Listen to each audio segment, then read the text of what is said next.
Hey everyone, ये important questions की third number की वीडियो है जिसके अंदर ट्वेल्थ हिस्ट्री का जो चैप्टर नंबर थर्ड है किनशिप कास्ट एंड क्लास, इसके यहाँ पर सभी के सभी इंपॉर्टेंट क्वेश्चंस जो पास्ट 10 ईयर में कॉन्टिन्यूसली रिपीट हुए हैं वो यहाँ पर मैं डिस्कस करूँगा।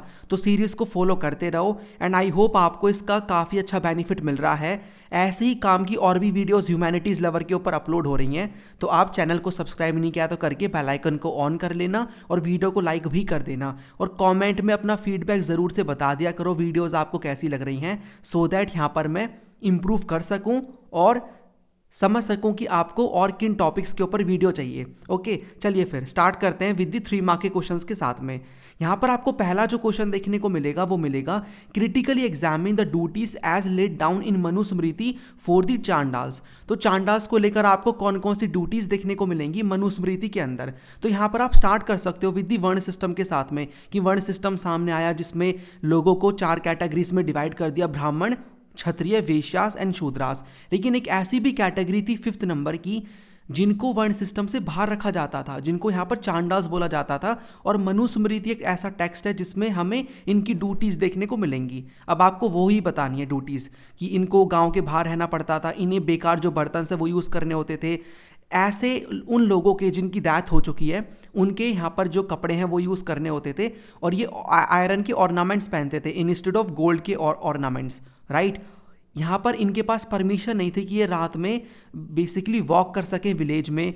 ये ना यहाँ पर आपको देखने को मिलेगा जिनका कोई भी रिलेटिव नहीं होता था उनकी डेड बॉडी को ये डिस्पोज करते थे, राइट। इवन यहाँ पर चाइना से 2 पिलग्रिम्स आते हैं, बुद्धिस्ट पिलग्रिम, फायान और हुआनसांग। देखो याद रखना ये 1 मार्क में भी आ जाता है। फायान आपको 5th सेंचुरी में देखने को मिलेंगे, ये लिख भी लो। और हुआनसांग आपको देखने को मिलेंगे 7th सेंचुरी में, इंडिया में आते हैं, राइट। फायान ये बोलते हैं कि इनको ना क्लैपिंग करनी पड़ती थी जब ये स्ट्रीट्स में आते थे। तो दिस शोज कि लोग ना इनको देखने से भी बच रहे हैं, बिकॉज जब आप ताली बजाओगे तो उससे क्या होगा, आवाज़ कानों तक जाएगी और ये लोग अंदर हो जाएंगे। इनको देखने से भी लोग बचते थे। इस प्रकार की आपको अनटचेबिलिटी देखने को मिलेगी। और हुआनसांग क्या कहते हैं, हुआनसांग कहते हैं कि इनको फोर्स किया जाता था कि ये सिटी के बाहर रहें और स्कैवेंजर्स थे ये बेसिकली, मतलब यहाँ पर वेस्ट मटेरियल को यहाँ पर हटाना, राइट, क्लीन करना, ये सब काम भी इनके द्वारा किया जाता था। तो ये क्वेश्चन इंपॉर्टेंट है, काफ़ी बार आता है। दूसरा क्वेश्चन आपको वर्ण सिस्टम से रिलेटेड देखने को मिलेगा कि धर्मसूत्रास एंड धर्मशास्त्र has contained rules about the ideal occupation of the 4 categories of varnas, critically examine the statement. कि धर्मशास्त्र और धर्मसूत्रास में आपको आइडियल ऑक्यूपेशन को लेकर कुछ रूल्स देखने को मिलेंगे, ओके। और 4 कैटेगरीज ऑफ वर्णा, यानी आपको वर्ण सिस्टम को एक्सप्लेन करना है, राइट। तो इसको फिर आप कर सकते हो। तो आप देखो ऐसा टाइप का ना इसमें बनाकर आ सकते हो ट्रायंगल सा, जिसमें आप ऊपर ब्राह्मण, फिर क्षत्रिय, वैश्यास एंड शूद्रास, इनको ऐड करोगे, फिर बारी बारी इनकी ड्यूटीज़ बताओगे। तो ना थोड़ा सा इंट्रोडक्शन सा दे देना कि इन्होंने जो भी यहाँ पर धर्मशास्त्र धर्मसूत्रास में रूल्स लिखे हुए हैं about the ideal occupation of the 4 categories of varnas, right. तो ब्राह्मण्स आपको देखने को मिलेंगे, इनका काम था यहाँ पर क्या करना, study and teach Vedas. Perform करते थे ये सैक्रिफाइस, मतलब ये पढ़ते थे पढ़ाते थे वेदास को, ये सैक्रिफाइसेस परफॉर्म करते थे और गिफ्ट्स को रिसीव करते थे। कौन इन्हें गिफ्ट देता था, इन्हें क्षत्रिय गिफ्ट देते थे, राइट। फिर आपको दूसरी कैटेगरी में क्षत्रिय देखने को मिलेंगे। क्षत्रिय बेसिकली वॉर में क्या करते थे, एंगेज करते थे, लोगों को प्रोटेक्ट करते थे और जस्टिस देते थे। और ये ना स्टडी भी करते थे वेदास को, और ये सैक्रिफाइसेस परफॉर्म करवाते थे और गिफ्ट बनाते थे। किससे करवाते थे सैक्रिफाइस परफॉर्म, ब्राह्मण से, और गिफ्ट बनाते थे। गिफ्ट बना करके किसको देते थे, बनाना इन द सेंस ये लोग गिफ्ट लेते नहीं थे, रिसीव नहीं करते थे ज़्यादा, ये देते थे, राइट, ब्राह्मण्स को देते थे।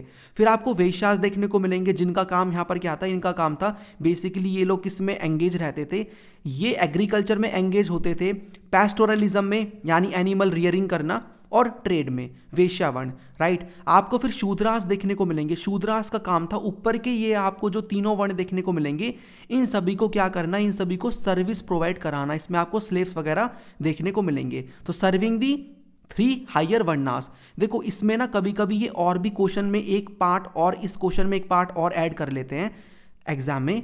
ये भी बन सकता है कि आप ये बता दो 3 तरीके कि जिनके थ्रू इसको एनफोर्स किया जा रहा था उस टाइम पे सोसाइटी में। तो आप बताओगे एनफोर्स करने के लिए 3 वेज थे। पहला जो वे था यहाँ पर मैं लिख भी देता हूँ, क्वेश्चन में पूछा जाए तभी लिखना, इसको डिवाइन ओरिजिन का बता दिया, ओरिजिन का, यानी कि गॉड से कनेक्ट है ये, ठीक है, ये हमने अपनी वन शॉट में देखा भी है।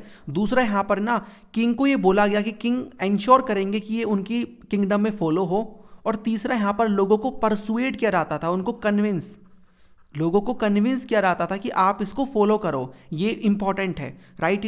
तो ये 3 तरीके थे जिनके थ्रू इसको एनफोर्स किया गया सोसाइटी में। तीसरा क्वेश्चन यहाँ पर काफ़ी बार ये वाला क्वेश्चन बना है कि आप क्या जानते हो language and content of the Mahabharata के बारे में। तो यहाँ पर देखो ये क्वेश्चन ऐसे भी बन जाता है कि आप ऑथर्स एंड डेट्स के बारे में बता दो, तो ये टॉपिक बहुत इंपॉर्टेंट है। और इंपॉर्टेंट टॉपिक्स के ऊपर ऑलरेडी यहाँ पर ह्यूमैनिटीज़ लेवल पे आपको वीडियो देखने को मिल जाएगी, जा करके चेक कर लेना। Those topics are very important, continuously वहाँ से क्वेश्चंस आते हैं, ठीक है। तो लैंग्वेज की अगर हम बात करें तो लैंग्वेज यहाँ पर संस्कृत लैंग्वेज में इनिशियली लिखा गया, बट आगे चल के आपको और भी मल्टीपल लैंग्वेजेस देखने को मिल जाएंगी, राइट। दूसरा आपको कंटेंट देखने को मिलेगा। कंटेंट 2 पार्ट्स में डिवाइडेड है। एक वो जो कि जिसको हम नरेटिव कहते हैं, जिसमें आपको स्टोरी देखने को मिल जाएगी about the battle between the Kauravs and the Pandavs. दूसरा जो है वो डायडेक्टिक है, जिसमें आपको ना इंस्ट्रक्शन देखने को मिलेंगे सोशल नॉर्म्स के बारे में। फॉर एग्जाम्पल जो भगवत गीता है, ठीक है, जो भगवत गीता है वो आपको इसमें डायडेक्टिक में देखने को मिलेगी, बट ये वाटर टाइट नहीं है। इसका मतलब कभी कभी ऐसा होगा कि डायडेक्टिक वाले पार्ट में नरेटिव आ जाएगा और नरेटिव में डायडेक्टिक, तो ये इतना आपको वाटर टाइट देखने को नहीं मिलेगा, ठीक है। तो आप ये वाला पार्ट इसमें इस तरीके से मेंशन कर सकते हो। अब चलते हैं 4th क्वेश्चन की तरफ। उससे पहले देखो, अगर आपको इसकी पीडीएफ चाहिए तो आप ये वाला कोर्स बाय कर सकते हो, बहुत ही कम प्राइस में अवेलेबल है। सारी आपको ऑलरेडी काफ़ी सारी पीडीएफ्स एडिट है वो भी मिल जाएंगी, साथ में ये भी मिल जाएगी, और जो भी इंपॉर्टेंट वीडियोस आने वाली हैं सारी पीडीएफ आपको मिल जाएंगी एक ही जगह पर। मेरे 2 कोर्सेज लाइव हैं, दोनों आप बाय कर सकते हो, काफ़ी बढ़िया कोर्स है। अगर आपको आंसर राइटिंग की प्रैक्टिस करनी है तो आप आंसर राइटिंग वाला कोर्स भी बाय कर सकते हो, राइट। सारी डिटेल्स आपको नीचे डिस्क्रिप्शन बॉक्स में मिल जाएंगी। ये मेरा ह्यूमैनिटीज़ लवर का ऐप है, वो आप इंस्टॉल कर लो, या वेबसाइट के थ्रू आप बाय करके अच्छे से अपनी तैयारी कर सकते हो। Believe me, more than enough content है, काफ़ी मेहनत करके ये मैंने प्रिपेयर करा है, ठीक है। और जिसने ऑलरेडी बाय किया हुआ है आप इसके थ्रू प्रैक्टिस कर सकते हो। चलिए 4th नंबर का जो क्वेश्चन आपको देखने को मिलेगा वो है, Mahabharata is a dynamic text, justify the statement. Mahabharata को क्यों यहाँ पर डायनामिक टेक्स्ट कहा जाता है। देखो डायनामिक 2 चीज़ें होती हैं, एक तो आपको देखने को मिलेगी स्टैटिक, और एक आपको जो चीज़ देखने को मिलेगी वो है डायनामिक। देखो स्टैटिक का मतलब होता है जो चीज़ फिक्स है, जो चेंज नहीं होती। डायनामिक का मतलब होता है जो चीज़ over the period of time change होती है। तो महाभारत को डायनामिक टेक्स्ट इसीलिए कहा जाता है बिकॉज ये धीरे धीरे करके इवॉल्व हुई है, राइट। देखो फॉर एग्जाम्पल, आपको एग्जाम्पल ही बताने हैं इसके अंदर, जस्टिफाई करना है स्टेटमेंट को। जैसे कि ये खाली संस्कृत वर्जन में ही नहीं लिखी गई, बल्कि और भी लैंग्वेज में over the period of time लिखी जाती है, राइट। तो इसका खाली महाभारत का संस्कृत वर्जन में ही बन के स्टॉप नहीं हुआ, बल्कि और भी आपको वर्जन्स देखने को मिलेंगे मल्टीपल वैरायटी ऑफ लैंग्वेजेस में, लाइक तमिल साउथ में, ओके, डिफरेंट लैंग्वेजेस में लिखे जाते हैं। और इसकी जो भी स्टोरीज है उनको डिफरेंट फॉर्मेट में समझाया जाता है। मैं आपको एग्जांपल देता हूँ। एक आपको एक किताब मिलेगी जिसमें ना द्रौपदी के बारे में बताया हुआ है। तो जिसने वो किताब लिखी है उन ऑथर ने वीमेन एम्पावरमेंट को समझाने के लिए द्रौपदी का एग्जाम्पल दिया है। तो वो अपने पर्सपेक्टिव से महाभारत की चीज़ को बता रही हैं, उस एक पर्टिकुलर कैरेक्टर को डिपिक्ट कर रही हैं, शो कर रही हैं, राइट, अपना पर्सपेक्टिव दे रही हैं। तो इस तरीके से आपको हर व्यक्ति का अपना पर्सपेक्टिव देखने को मिलेगा महाभारत को लेकर। तो ये over the period of time हमें क्लैरिटी देखने को मिली है, राइट। और आप क्या बताओगे, आप इसमें बता सकते हो कि इसकी जो स्टोरी है उसको रीटोल्ड किया जाता है डिफरेंट वेज में, स्कल्पचर्स की फॉर्म में, पेंटिंग की फॉर्म में, परफॉर्मिंग आर्ट्स आपको देखने को मिलेगी। आप देखोगे different kind of plays, dance, इनकी फॉर्मेट में, इन फॉर्म में डिपिक्ट किया जाता है, शो किया जाता है महाभारत को। आप इसमें भगवत गीता का एग्जाम्पल भी दे सकते हो, हर कोई अपने अकॉर्डिंग उसको इंटरप्रेट करता है, राइट। तो इसीलिए डायनामिक टेक्स्ट कहा जाता है। उसके बाद 5th नंबर का क्वेश्चन यहाँ पर क्या कहता है, आपको फैमिलियल टाइज बताने हैं और रूल्स ऑफ मैरिज बतानी है एज पर the prescription during 600 before common era. इसका मतलब होता है अराउंड, राइट। तो आपको देखो इसको डिवाइड कर लेना। अगर फैमिलियल टाइज हैं उसको आपको 1.5 मार्क के अकॉर्डिंग बताना है, और इसको भी you have to tell according to 1.5 mark. तो आपका ऐसे करके 3 हो जाएगा, ठीक है। इसको 1.5 आप कर लो। अब देखो फैमिलियल जो टाइज हैं उसके बारे में आप क्या बताओगे, फैमिलीज़ के बारे में, कि कुछ यहाँ पर आपको ना अलग अलग टाइप की फैमिलीज मिलेंगी। कुछ में यहाँ पर क्या होता था, जो भी आपके कजन्स हैं उनको यहाँ पर फैमिली का पार्ट माना जाता था और कुछ कुछ फैमिलीज में नहीं माना जाता था। और जिन फैमिलीज में आपके जो भी दूर के रिलेटिव्स हैं, कजन्स हैं, उनको फैमिली का पार्ट माना जाता था, उस फैमिली को या उसके लिए एक टर्म यूज की गई है किन फोल्क, ठीक है, जो कि बेसिकली क्या होता है, forming part of a larger groups known as kin folk.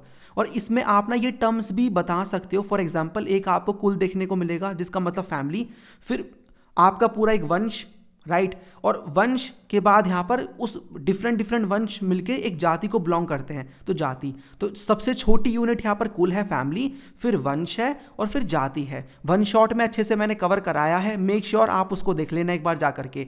अब हम मैरिजेस को लेकर रूल्स देखें तो आपको देखने को मिलेगा एक्सोगैमी को डिजायरेबल माना जाता था, यानी जब आप किन के बाहर शादी कर रहे हो, किन का मतलब आपकी फैमिली, आपके रिलेटिव्स के बाहर आप शादी कर रहे हो जा करके, उसको डिजायरेबल माना जाता था। और कन्यादान was the important duty of the father, right time पे राइट पर्सन के साथ मैरिज यहाँ पर कराई जाती थी। डॉटर्स का कोई भी क्लेम नहीं होता था घर के रिसोर्सेज के ऊपर, बस उसको जो भी शादी में मिल रहा है एज अ स्त्री धन वो उसका होता था। बाकी इसके ऊपर अभी क्वेश्चन और आएगा कि जेंडर एक्सेस टू प्रॉपर्टी को लेकर, वो हम देखेंगे 8 मार्क्स में, आप उसका कुछ कंटेंट भी यहाँ पर लिख सकते हो। आगे बढ़ते हैं 8, यहाँ पर नॉट 8, यहाँ पर 6 नंबर का क्वेश्चन है, How was the patrilineal system important among elite families from the 6th century BC onwards? Explain with examples. आपको यहाँ पर जो पैट्रीलिनियल जो सिस्टम मिलेगा देखने को, उसके बारे में बताना है कि वो किस तरीके से इंपॉर्टेंट था among the elite families, right. तो आप पहले तो एक्सप्लेन कर दो या डेफिनेशन बता दो कि पैट्रीलिनी क्या होता है। तो the patrilineal system where inheritance and succession pass through the male line, यानी जब यहाँ पर क्या होता है, जो भी रिसोर्सेज हैं, किंगडम वगैरह या थ्रोन, वो फादर का उसके सन को मिलता है, फिर उसके सन के बाद उसके सन को मिलता है। तो ये साइकिल जो है एक सीरीज लाइन चली आती है, मेल की साइड से रिसोर्सेज आपको मिल रहे हैं, राइट। तो ये इंपॉर्टेंट रोल प्ले क्या करता था, ये हमें एलिट फैमिलीज में देखने को मिलेगा, जो कि कॉन्टिन्यूटी ऑफ पावर को, प्रॉपर्टी को, सोशल स्टेटस को यहाँ पर शो करता है। अब आपको ना इसको एक्सप्लेन करना है कि क्यों ये इंपॉर्टेंट था, कैसे इंपॉर्टेंट था, राइट। तो आप बताओगे कि प्रमोटेड स्टेबिलिटी, यानी हमें स्टेबिलिटी यहाँ पर देखने को मिलती है। The Mahabharata highlight how patriliny became essential for succession with sons inheriting their fathers throne and resources. फिर आप यहाँ पर बताओगे the victory of the Pandavs over the Kauravs reinforce the importance of patrilineal succession in royal families, कि महाभारत में भी हमें ये चीज़ देखने को मिलती है पैट्रीलिनी, जिससे ये एंश्योर किया जाता है कि स्टेबिलिटी रहेगी। उसके बाद मोस्ट जो रूलिंग डायनेस्टीज़ हैं, आप यहाँ पर डायनेस्टीज़ का मेंशन भी कर सकते हो, वो इसको फॉलो करती हैं। एग्जाम्पल के लिए अगर आपको मौर्यंस का एग्जाम्पल देना है तो आप मौर्यन का एग्जाम्पल दे देना। गुप्तास का आप लिख सकते हो कि सभी की सभी जो भी मेजर डायनेस्टीज़ एंशिएंट इंडिया में आई हैं, उन सभी ने पैट्रीलिनी को फॉलो किया है, राइट। फिर आप चाहो तो कुछ एक्सेप्शन भी इसमें बता सकते हो कि फॉर एग्जांपल जब एब्सेंस है सन का, यानी बेटा नहीं है किसी भी फादर का, तो उसके भाई को उस फादर के भाई को प्रॉपर्टी मिल जाएगी, या फिर बहुत ही एक्सेप्शनल केसेस में विमेन को। तो प्रभावती गुप्त का जो केस है वो आप यहाँ पर लिख सकते हो कि वकाटक डायनेस्टी के एक राजा के साथ शादी होती है, रुद्रसेन सेकंड के साथ, वकाटक डायनेस्टी के राजा के साथ, राइट, किसकी, चंद्रगुप्त सेकंड की डॉटर की, प्रभावती गुप्त की। बट इनकी डेथ हो जाती है अनफॉर्चुनेटली, तो ये अपने बेटे के बिहाफ में, जो कि छोटे थे, रूल करती है, रूलर बनती हैं, राइट। उसके बाद यहाँ पर आपको ये भी देखने को मिलेगा कि हमें ऋग्वेद जैसे टेक्स्ट में भी मेंशन मिलता है पैट्रीलिनी का। और यहाँ पर ऐसा नहीं है कि यहाँ पर रूलिंग फैमिलीज इसको करती थी, बल्कि आपको कुछ वेल्दी फैमिलीज भी मिलेंगी और ब्राह्मण्स भी मिलेंगे, भले ही वो मतलब वेल्दी फैमिलीज किसी भी वर्ण को बिलोंग कर रही हों, तो वो भी यहाँ पर इस चीज़ को करते थे ताकि इनका स्टेटस और जो लीगेसी है ये प्रिजर्व रहे। तो पैट्रीलिनी वॉज द इम्पॉर्टेंट कॉम्पोनेंट और इम्पॉर्टेंट जो हम देखेंगे सिस्टम जो कि फॉलो होता था एंशिएंट इंडिया में, राइट।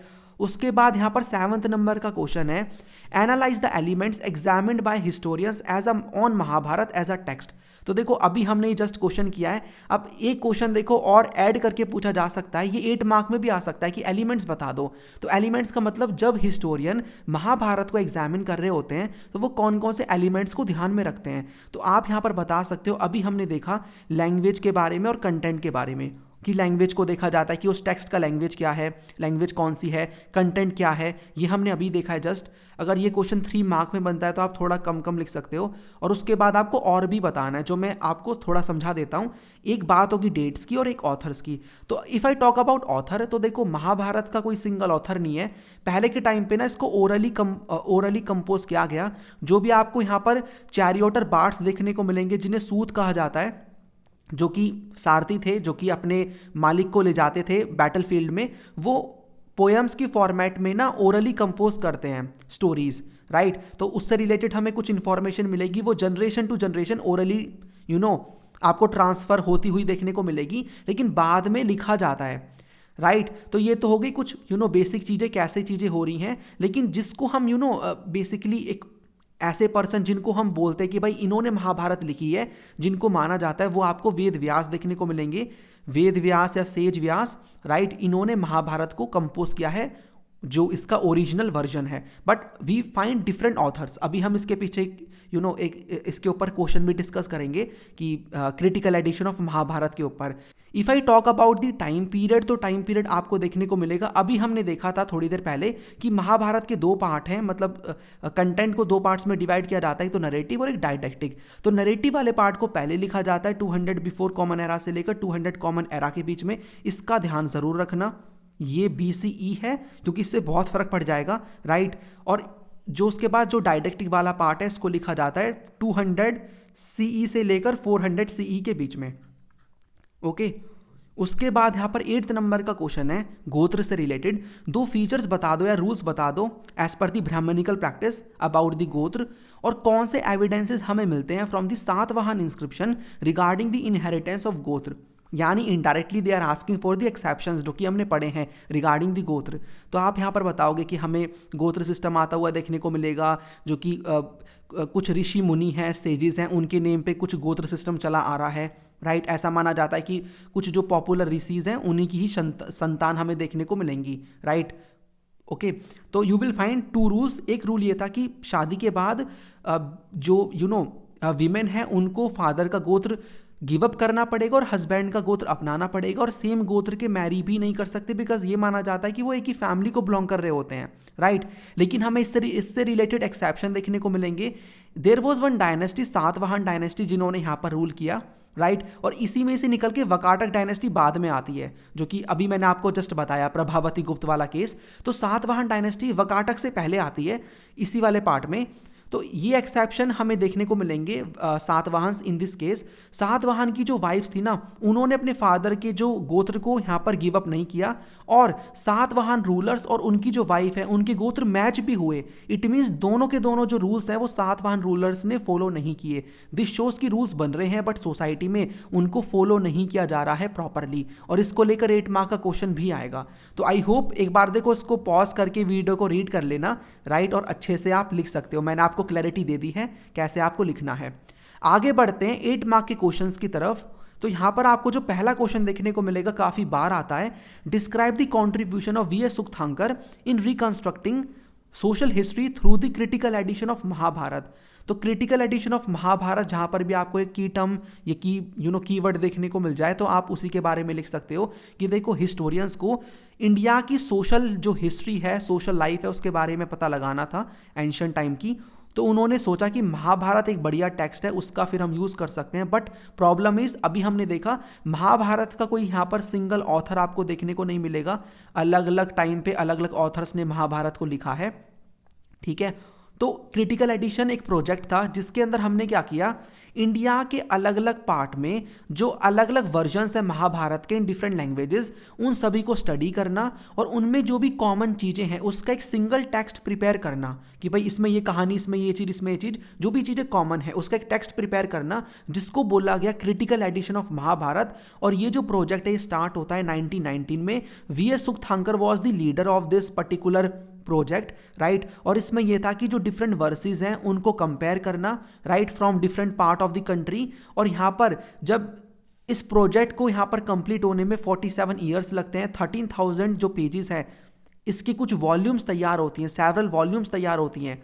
और जो भी यहाँ पर आपको कॉमन एलिमेंट्स देखने को मिलेंगे in the Sanskrit version of the story evident in manuscript found all over subcontinent from Kashmir and Nepal in the north to Kerala and Tamil Nadu in the south, यानी कि नॉर्थ से लेकर साउथ में जो भी आपको टेक्स्ट मिल रहे हैं उन सभी को स्टडी किया जाता है, और जो भी वेरिएशन मिलती है ना तो वेरिएशंस को फुट नोट्स में लिखा जाता है, यानी ऐसे करके फॉर एग्जांपल मैंने गोत्र पे 1 लिख दिया तो नीचे फिर उसको मेंशन कर देंगे, आपने बुक में भी देखा होगा उसके बारे में।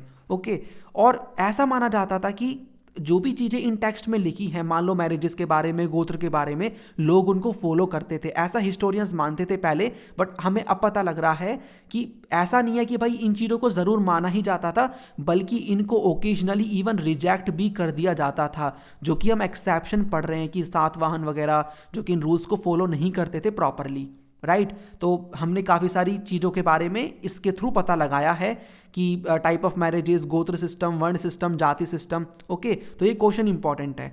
एक क्वेश्चन आपको और 10th नंबर का देखने को मिलेगा, ध्यान से देखना। Discuss the evidence that suggest that brahmanical prescription about kinship and marriage were not universally followed.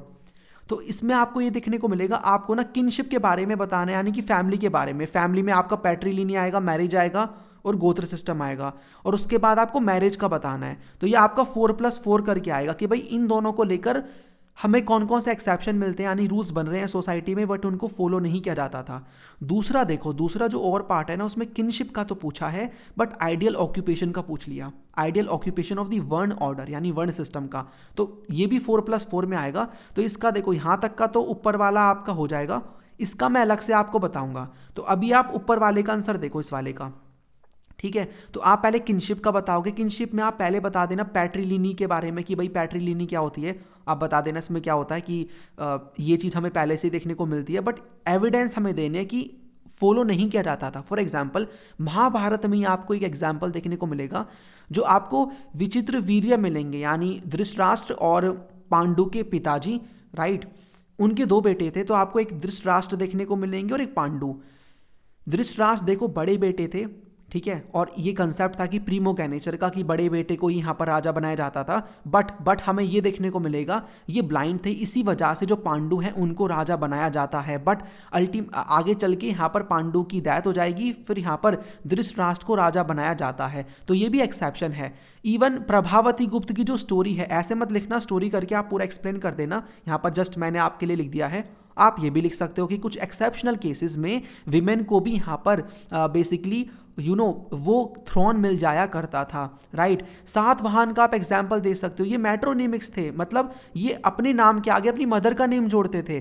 देखो पैट्रियार्कल सोसाइटी वाज देयर, पैट्रीलिनियल देवर, ठीक है, बट मेट्रोनिमिक्स था ये नेम जोड़ने में, यानी बस नाम किसका चला रहे हैं, मदर का, बाकी सक्सेशन जो हो रहा है वो पैट्रीलिनी वाला ही चल रहा है, ठीक है। उसके बाद आप किसके बारे में बताओगे, फिर मैरिजेस में आ जाना। मैरिजेस को लेकर आप बता सकते हो कि देखो अभी मैंने आपको बताया एक्सोगैमी जो है उसको डिजायरेबल माना जाता था, बट सातवाहन रूलर्स यहाँ पर क्या करते थे, एंडोगैमी परफॉर्म करते थे, यानी कि इन्होंने ऐसी शादी करी विद इन द किन, यानी फैमिली में ही कर ली। ओके, तो इसके बारे में यहाँ पर मेंशन है, राइट, कि सातवाहन यहाँ पर एंडोगैमी परफॉर्म करते हैं, ये पॉलीगीनियस थे, राइट। इवन गोत्र वाला आप ऐड करोगे, गोत्र से रिलेटेड यहाँ पर you can mention the exception, जो कि हमने अभी जस्ट पढ़े हैं कि इन्होंने इनकी सातवाहन रूलर्स की वाइफ ने इनके फादर के गोत्र को नहीं छोड़ा, ठीक है, जो कि रूल हुआ करता था कि छोड़ना पड़ेगा, हस्बैंड का गोत्र अपनाना पड़ेगा। और यहाँ पर सातवाहन किंग और उनकी वाइफ के गोत्र भी हमें सेम देखने को मिलते हैं। तो ये आपने किनशिप का पूरा आइडिया दे दिया अबाउट द किनशिप की, you have mention about the patriliny, आपने यहाँ पर पैट्रीलिनी के बारे में बता दिया, आपने यहाँ पर गोत्र के बारे में, मैरिजेस के बारे में मेंशन कर दिया, ठीक है। अब इसमें और क्या पूछा था, देखो मैरिजेस का पूछा था, राइट, तो मैरिजेस का आपने बता दिया, किनशिप का आपने बता दिया। तो वैसे तो देखो किनशिप का आता है तो पैट्रीलिनी आप बताओगे, राइट, लेकिन अगर खाली किनशिप का ही आता है ना तो आप जा सकते हो मैरिजेस की तरफ भी, गोत्र की तरफ। ओके, तो आपने किनशिप का बता दिया, और जब देखो मैरिज का अलग से पूछा तो मैरिज का अलग से बता देना आप, मतलब एक हेडिंग डाल देना ऊपर कि मैरिजेस को लेकर एक्सेप्शंस, राइट। चलिए आगे देखो, आगे देखो इसमें कौन सा वाला पार्ट था, एक ये वाला पार्ट था, किसको लेकर, आइडियल ऑक्यूपेशन को लेकर। और ये ना ऐसा भी क्वेश्चन बन सकता है इस टाइप से बन सकता है 8 मार्क में। इन the ancient India the kinship was not only with Kshatriya but also with non Kshatriya, explain the statement with example, कि ऐसा नहीं है कि क्षत्रिय ही राजा थे उस टाइम पे, आपको कुछ कुछ ऐसे नॉन क्षत्रिय भी राजा देखने को मिलेंगे ही, यानी कि एक्सेप्शन की ही बात हो रही है, इस वाले पार्ट की बात हो रही है। इसको मैं एक बार थोड़ा सा हाईलाइट करके बता देता हूं, किस वाले पार्ट की बात हो रही है इसकी, कि ideal occupation of the one order give examples to prove that this theory was not universally followed. तो यहाँ पर आप बताओगे इसके बारे में कि हमें यहाँ पर रूल क्या कहता था। देखो अगर ये 8 मार्क में आता है, सिंगल 8 मार्क में आता है, तो आप ना थोड़ा सा पहले वर्ण सिस्टम को एक्सप्लेन कर देना कि वर्ण सिस्टम वॉज देयर, उसमें 4 वर्ण हुआ करते थे, इस तरीके से सबकी ड्यूटीज हुआ करती थी। फिर आप बताओगे कि according to the rule, according to the law, Kshatriya ही राजा बनेगा या क्षत्रिय ही राजा हो सकता है, लेकिन हमें नॉन क्षत्रिय किंग्स भी देखने को मिलते हैं, यानी कि कुछ ऐसे भी राजा रहे हैं जो कि क्षत्रिय ना होकर भी उन्होंने राजा रूल किया, राजा वो बने। फॉर एग्जाम्पल के ही आपको मार्क्स मिलेंगे इसमें। मौर्यंस जो थे वो लो ओरिजिन के थे, यानी ऐसा बताया जाता है कि इनकी जो मदर थी चंद्रगुप्त मौर्य की, जो कि फाउंडर हैं, शूद्रा थी। ओके उसके बाद शुंगास एंड कानवास जो कि मौर्यंस के बाद आते हैं, डिक्लाइन होने के बाद, ये ब्राह्मण्स थे, राइट। शाक जो थे वो सेंट्रल एशिया से आए थे, इंडिया के नहीं थे। मलिच बारबेरियंस इनके लिए बोला जा रहा है। जो सातवाहन रूलर्स हैं जिनको हमने एक्सेप्शन में ज़्यादा पढ़ा है, ये ब्राह्मण थे। गुप्ता जो थे वो वैश्य वर्ण को बिलोंग करते थे, और नंदा डायनेस्टी के राजा, कुछ जो किंग्स हैं नंदा डायनेस्टी के किंग्स, वो बेसिकली नॉन क्षत्रिय ओरिजिन के थे, यानी उनका भी हमें बैकग्राउंड इतना क्लियर पता नहीं है, बट ऐसा माना जाता है कि देवर ऑल्सो लो ओरिजिन के थे, ऐसा माना जाता है कि वो भी लो ओरिजिन के थे। तो नंदा डायनेस्टी के बारे में यहाँ पर आप बता सकते हो। फिर आप कंक्लूजन में ये बता देना कि देखो ऐसा नहीं था कि भाई जो क्षत्रिय है वही राजा बनेगा, बल्कि but often depended on power, military strength and political influence, यानी कि अगर आपके पास पावर है, कैपेबिलिटी है, तो आप राजा बन सकते हो। देयर इज़ नो मैंडेटरी कि आप क्षत्रिय होने ज़रूरी हो। वैसे देखो कानून तो यही कहता है, लॉ यही कहता है, जो हमारे शास्त्रों में लिखा है, राइट। बट यहाँ पर हमें एक्सेप्शन देखने को मिले हैं। ओके उसके बाद आपको देखो 11th नंबर का क्वेश्चन देखने को मिलेगा।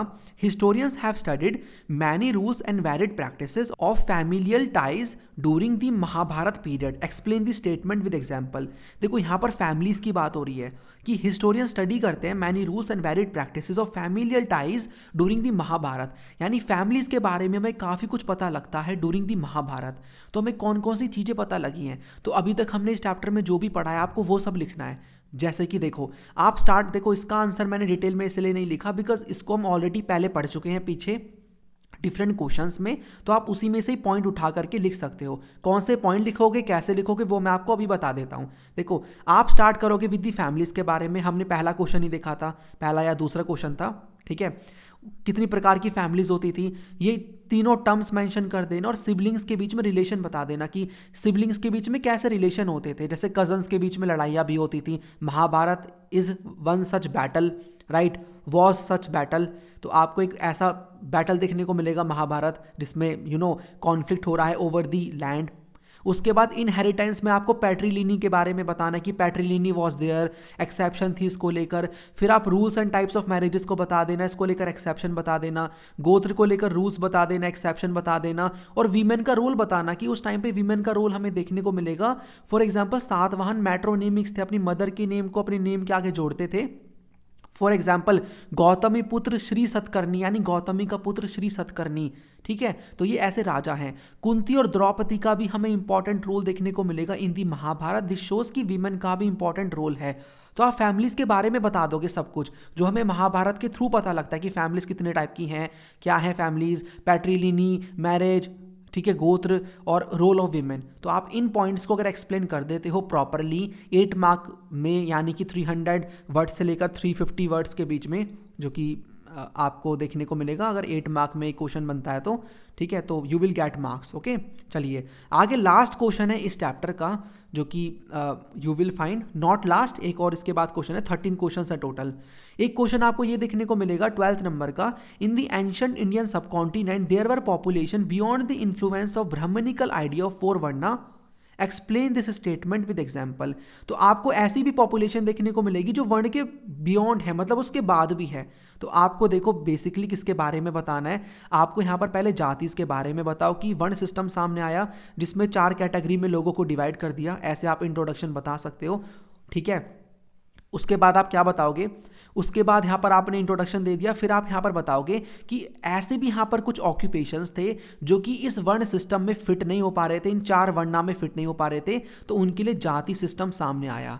और कुछ ऐसी भी जाति थी, यहाँ पर देखो मैंने एक एक चीज़ बहुत ही सोच समझ के प्रॉपर लेवल पे लिखी है। एग्जाम्पल के लिए सुनार, गोल्डस्मिथ, आपको यहाँ पर और भी जातिज देखने को मिलेंगी। गोल्डस्मिथ हो गए, पोर्टर्स हो गए जो कि मटके बनाने वाले कुम्हार हैं, राइट, इनके लिए जाति सिस्टम आता है। और कुछ ऐसी भी कास्ट थी जिनको ऐसा माना जाता था, या फिर काम कह लो, बिकॉज ऑक्यूपेशन के बेसिस पे ही कास्ट बन रही है, डिसाइड हो रही है। तो कुछ ऐसे भी काम थे या कास्ट थी जिनको अनसिविलाइज बोला जाता था, एनिमल जैसा ट्रीट किया जाता था। फॉर एग्जाम्पल फॉरेस्ट में रहने वाले लोग, ठीक है, जिनको नोमैडिक पैस्टोरलिस्ट यहाँ पर बोला जाता है, इनको बहुत ही बेकार नज़र से देखा जाता था, because their life style did not fit into the settled agricultural framework. और एक ऐसी भी कैटेगरी थी जिसके बारे में हमने पहला क्वेश्चन में डिस्कस किया था 3 मार्क का, जिनको अनटचेबल बोला जाता था, बिकॉज ये लोग क्या करते थे, ऐसे काम करते थे जिनको लोग ये बोलते थे कि बहुत ही लो लेवल के काम है, राइट, और उनको देखने से भी बचते थे। तो फिर आप उनकी चांडाल्स की ड्यूटीज़ के बारे में बता देना, जो हमने पहले क्वेश्चन में देखी थी, जो कि मनुस्मृति में लिखी हुई हैं। तो इसको मैं फिर से एक्सप्लेन नहीं कर रहा, आप देखो इन्हीं ड्यूटीज़ को मेंशन कर सकते हो। मैंने भी वही कंटेंट कॉपी पेस्ट किया है, फायान हुआनसांग सारा बता देना। तो आपको ऐसे बताना है कि 8 नंबर में ऐसे ही आपको लिखना होता है। पहले आप वर्ण सिस्टम को थोड़ा सा बता दो, वर्ण सिस्टम के बारे में, फिर जातिस को थोड़ा बहुत एक्सप्लेन कर दो, कुछ कुछ जातिस का एग्जाम्पल दे दो। फिर आप एकलव्य वाला पॉइंट भी लिख सकते हो कि भाई एकलव्य हमें महाभारत में कैरेक्टर देखने को मिलते हैं, वो भी इसी को बिलोंग करते थे, राइट, निषद थे बेसिकली वो। और उसके बाद फिर आप ये बताओगे अनटचेबिलिटी के बारे में। अनटचेबिलिटी एक ऐसी कैटेगरी जिसको वर्ण सिस्टम से बाहर रखा जाता था। फिर उससे रिलेटेड उनकी रूल्स एंड रेगुलेशंस जो भी मीन्स ड्यूटीज़ मनुस्मृति में है वो आप बताओगे, ठीक है। उसके बाद आपका लास्ट क्वेश्चन यहाँ पर क्या कहता है 13 नंबर का, describe the idea of patriliny. Already हम कर चुके हैं, आप ऐसे इसके बारे में बता देना एक्सेप्शन, ठीक है। देखो ये मेंशन होगा वहाँ पर कि 3+5 करके है या 2+6 करके है, तो आपको उसके अकॉर्डिंग बताना है पहले वाले पार्ट का आंसर। 3 नंबर में आया तो 3 नंबर के अकॉर्डिंग, ओके। तो वैसे तो 3+5 करके आ सकता है, तो आपको यहाँ पर पहले ये बताना है इसमें कि पैट्रिलिनी क्या है, इससे रिलेटेड एक्सेप्शंस। उसके बाद ये बताना है gender access to property prevailing during 6th century before common era to 6th century common era. तो आपको जेंडर एक्सेस टू प्रॉपर्टी बताना है कि जेंडर के बेसिस पे प्रॉपर्टी एक्वायर करने की कौन कौन से राइट्स थे, कैसे प्रॉपर्टी देखने को मिलती थी। तो जेंडर के बेसिस पे आप ये हेडिंग डालोगे, फिर आप बताओगे कि देखो मनुस्मृति के according patriliny was the system, right, जिसमें प्रॉपर्टी जो है वो सन्स को मिलेगी, बट वीमेन का भी थोड़ा बहुत क्लेम होता था। हालांकि सभी चीज़ों के ऊपर आपको क्लेम देखने को नहीं मिलेगा, बिकॉज फादर की डेथ के बाद जो स्टेट है वो डिवाइड होता था इक्वली अमंग दी सन्स, ठीक है। यहाँ पर वीमेन का कोई भी क्लेम होता नहीं था, राइट। लेकिन वीमेन को स्त्री धन मिलता था, यानी मैरिज के टाइम पे जो भी गिफ्ट्स वगैरह मिलते थे वीमेन को, वो उसके होते थे, वीमेन्स वेल्थ इसको बोला गया है, राइट। लेकिन इसका ना हस्बैंड के ऊपर कोई, मतलब इन चीज़ों के ऊपर हस्बैंड का कोई क्लेम नहीं होता था, जो भी गिफ्ट मिलते थे वीमेन को। फिर आप यहाँ पर बताओगे किसके बारे में, मनुस्मृति यहाँ पर ये भी बताती है कि warned women against holding family property और valuable without the husband's consent, यानी बिना हस्बैंड की परमिशन के जो वीमेन है वो फैमिली की प्रॉपर्टी को भी होल्ड नहीं कर सकती, ठीक है। तो यहाँ पर ये भी चीज़ आपको देखने को मिलेगी। लेकिन आप एक्सेप्शन बता देना कि प्रभावती गुप्त है जो कि वकाटक क्वीन थी, ये एक्सेप्शन है। यहाँ पर ये इनको पूरा थ्रोन ही मिल जाता है। ये लैंड ग्रांट्स भी करती हैं, हमने चैप्टर 2 में पढ़ा है, लैंड ग्रांट्स करती हैं, ये ज़मीन को दान में भी देती हैं, ओके। उसके बाद मनुस्मृति के बारे में आप बताओगे, अकॉर्डिंग टू मनुस्मृति 6 तरीके थे वीमेन के पास वेल्थ एक्वायर करने के, तो जिसमें आप बताओगे कि जो भी इनको शादी में मिला है वो इनका होता था। उसके बाद as a token of affection, यानी किसी ने फॉर एग्जांपल इनके हस्बैंड ने इनको कुछ दे दिया, गिफ्ट दे दिया, राइट, इनको इनके ब्रदर ने, इनकी मदर ने, फादर ने दे दिया गिफ्ट, या फिर इनके हस्बैंड ने दे दिया। देखो ऊपर वाले में हस्बैंड या फिर और कोई भी व्यक्ति हो सकता है जो एज अ अफेक्शन में आकर के इनको गिफ्ट दे रहा है, वो हो जाएगा। और लास्ट वाला हस्बैंड से रिलेटेड है। तो ये 6 तरीके आपको मनुस्मृति में देखने को मिलेंगे। तो ये तरीके थे जेंडर के बेसिस पे प्रॉपर्टी एक्वायर करने के, यानी सारी प्रॉपर्टी मोस्टली यहाँ पर सन्स को मिलती थी, यानी मेल्स को मिलती थी। विमेन को ज़्यादा राइट नहीं थे, बट हमने जो भी तरीके हैं कि भाई किन तरीके के थ्रू, किन वेज के थ्रू या कौन सी चीज़ें वीमेन को मिलेंगी, वो हमने यहाँ पर बता दी हैं। तो आप कंक्लूजन में लास्ट में बता सकते हो कि वीमेन के पास कमी राइट्स थे प्रॉपर्टी एक्वायर करने के as compare to males, okay. तो ऐसे आपको इसके बारे में बताना है। कभी कभी वर्ण के ऊपर भी आ जाता है, वर्ण के बेसिस पे प्रॉपर्टी एक्वायर करने के राइट्स, जो कि मैं वन शॉट में कवर करा चुका हूं। देखो ये क्वेश्चंस इंपॉर्टेंट है, बट आप ना इसके साथ वन शॉट वीडियो भी देख लेना सो दैट आपको पूरे चैप्टर की क्लैरिटी मिल जाए। चलिए फिर ये थे 13 क्वेश्चन, हमने अच्छे से सारे क्वेश्चंस को डिस्कस किया है। आई होप आपने वीडियो को ध्यान से सुना है, आप इन क्वेश्चंस की अच्छे से प्रैक्टिस करोगे और सीरीज को अच्छे से फॉलो करोगे। बाकी सभी कोर्सेज की लिंक आपको नीचे डिस्क्रिप्शन बॉक्स में लिंक्स देखने को मिल जाएंगी। ह्यूमैनिटीज लवर ऐप को डाउनलोड कर लो, वहाँ पर आपको ना कुछ कुछ फ्री पीडीएफ्स भी मिल जाएंगी। ऐसा मैं नहीं बोल रहा कि सारी चीज़ें पेड है, आपको फ्री कंटेंट भी मिल जाएगा, बट आप अगर पेड कर सकते हो, जा सकते हो पेड की तरफ, तो ले लो, बिकॉज बहुत ही बेस्ट कंटेंट है। हर चीज़ फ्री में अवेलेबल नहीं हो सकती है। ओके, और वीडियो को लाइक कर देना, कमेंट में फीडबैक जरूर देना। ठीक है, चलिए फिर मिलते हैं चैप्टर 4 की वीडियो में, जहां पर हम इसी तरीके से इंपॉर्टेंट क्वेश्चंस को डिस्कस करेंगे, सीरीज को कंटिन्यू रखेंगे। ओके, सो ये है इस वीडियो का and. Thanks for watching this video.